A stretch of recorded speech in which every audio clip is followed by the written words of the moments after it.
उत्तर प्रदेश की जौनपुर लोकसभा सीट की राजनीतिक गणित अब बदल चुकी है। भाजपा प्रत्याशी कृपा शंकर सिंह के लिए खतरा बने धनंजय सिंह अब खुद भाजपा के लिए वोट मांगते नजर आ रहे हैं। इस बदलाव से यह संदेश भी गया कि यूपी की 80 सीटें जीतने का दावा करने वाली बीजेपी के चाणक्य अमित शाह यूपी की सभी सीटों पर पैनी नजर गड़ाए हुए हैं। बता दें कि जौनपुर लोकसभा में भाजपा से कृपा शंकर सिंह और समाजवादी पार्टी ने बाबू सिंह कुशवाहा को चुनावी मैदान में उतारा, लेकिन कृपा शंकर सिंह को बड़ी चुनौती बसपा के टिकट पर चुनाव मैदान में उतरी धनंजय सिंह की पत्नी श्रीकला सिंह से थी। धनंजय सिंह जमानत पर जेल से बाहर आए तो लगा कि अब जौनपुर की सियासत नया रंग लेगी। श्रीकला के चुनाव लड़ने से सबसे बड़ा खतरा कृपा शंकर सिंह को ही था। धनंजय के जेल से बाहर आते ही अचानक जौनपुर की सियासत की हवा दूसरे करवट बैठ गई। श्रीकला ने नामांकन भी दाखिल किया था, लेकिन बसपा ने श्रीकला का टिकट काटकर निवर्तमान सांसद श्याम सिंह यादव को एक बार फिर टिकट दे दिया। पूर्व सांसद धनंजय सिंह ने पत्नी का टिकट कटने के बाद बड़ा दावा किया था। उन्होंने कहा था कि हम जिसे चाहेंगे वही जौनपुर को जीतेगा। इन दावों के बीच दिल्ली में धनंजय सिंह और श्रीकला रेड्डी की मुलाकात केंद्रीय गृह मंत्री अमित शाह से हुई।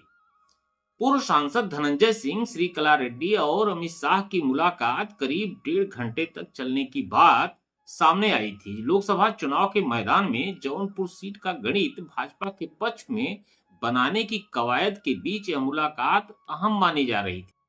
मुलाकात के बाद कयास लगने लगे कि धनंजय सिंह भाजपा उम्मीदवार कृपा शंकर सिंह के पक्ष में वोटरों की गोलबंदी करते दिख सकते थे, और ऐसा हुआ भी।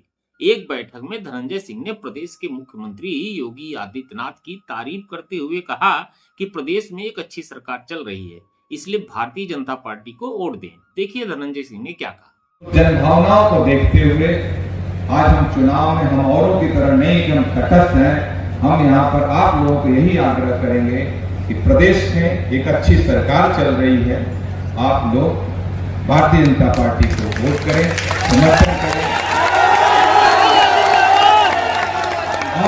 खबर यह भी है कि इससे पहले बेंगलुरु में अमित शाह और प्रतापगढ़ के बड़े नेता रघुराज प्रताप सिंह और राजा भैया की मुलाकात की खबरें भी खासी चर्चा में रही थी।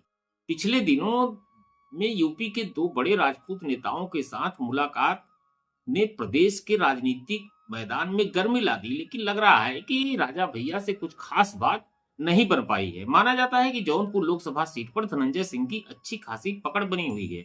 उन्होंने पत्नी श्रीकला रेड्डी को जिला पंचायत अध्यक्ष बनवा दिया।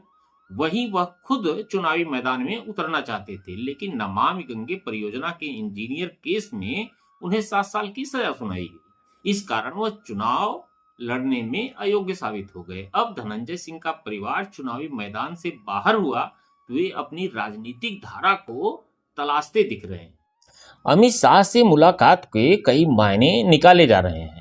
धनंजय सिंह पर कई केस चल रहे हैं। ऐसे में धनंजय सिंह और अमित शाह की मुलाकात को कानूनी पचड़े से दूर रहने की कवायद के तौर पर भी देखा जा रहा है।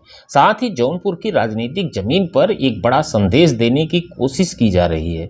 भारतीय जनता पार्टी राजपूत बिरादरी के बीच जो असंतोष व्याप्त है, उस असंतोष को दूर करने की लगातार कोशिश में जुटी हुई है।